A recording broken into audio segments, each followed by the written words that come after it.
कराची में राशिद मिन्हास रोड पर shopping centre में आतिश ज़दगी से 10 अफराद जाँ बाक हो गए।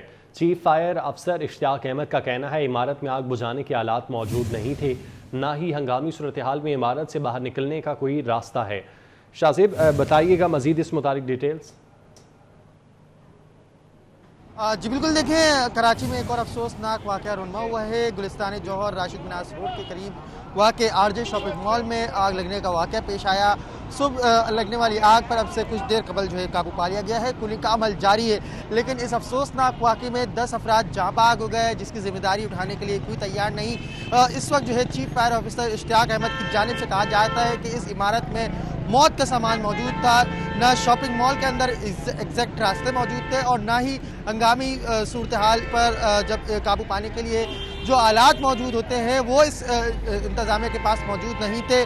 जबकि ये जो आग लगने से जो मुतासरा अफराद थे, जिनकी तादाद 35 से 45 के करीब जो है बताई जाती है, कुछ तो अपनी मदद आपके तहत जो है इस इमारत से बाहर निकल लिए थे, लेकिन कुछ ऐसे अफराद थे जिनको शीशे तोड़कर और इसी तरीके से इस नारकल की मदद से जो है निकाला गया है। अगर इस वक्त जो है मेरे ताज़ा तरीन सूरत से आगाह करूँ तो ये मेरे कैमरा मैन हारे से इधर दिखाएं तो यहाँ पर जो स्नारकल लगी थी वो हटा दी गई है और इस वक्त जो है इमारत को कॉर्डन ऑफ कर दिया गया है। पुलिस, रेंजर्स और कानून नाफिज करने वाले इदारों के एहलकार यहाँ पर मौजूद हैं, जबकि स्पेशल टीम जो है सिंध पुलिस की SWAT वो भी जो है यहाँ पर मौजूद है, जो कि इंतजामी मराइल देख रही है। जबकि साथ ही साथ मैं आपको बताऊँ कि इस अफसोसनाक वाक़े में 35 से ज़ायद अफराद को जिन्हें अस्पताल मुंतकिल किया गया, जिनको तिबी सहूलियात दी गई, लेकिन कमिश्नर कराची ने फिर एक बार दावा किया है कि जो है वो 30 दिन के अंदर इसकी इंक्वायरी करेंगे और रिपोर्ट जमा करवाएंगे।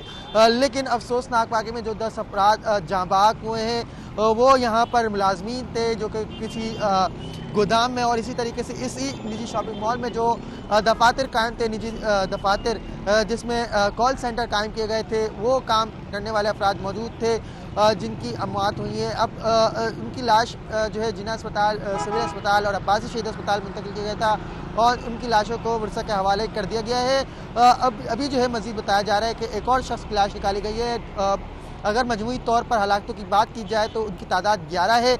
इस रेस्क्यू ऑपरेशन में कानून नाफिज करने वाले इदारों के एहलकार पाक बहरिया की टीम जो है हिस्सा लिया, जबकि साथ ही साथ चीफ फायर अफसर का कहना है कि और इसी तरीके से कमिश्नर कराची की जानिब से कहा जा रहा है कि अंदर हंगामी सूरत हाल से निपटने के लिए आलात मौजूद नहीं थे। लेकिन हमारे पुलिस ज़राए के मुताबिक बताया जाता है कि जब ये इमारत में आग लगी तो उसमें सबसे बड़ा सबब जो है वो बताया जाता है कि शटरिंग की लकड़ियाँ थी जो आग फैलने का सबब बनी, क्योंकि मुबैना तौर पर इस इमारत की छत पर तामीराती काम का सिलसिला जारी था, जो कि गैर कानूनी बताया जाता है, जिसकी वजह से ये आग फैली। और आपका बहुत शुक्रिया।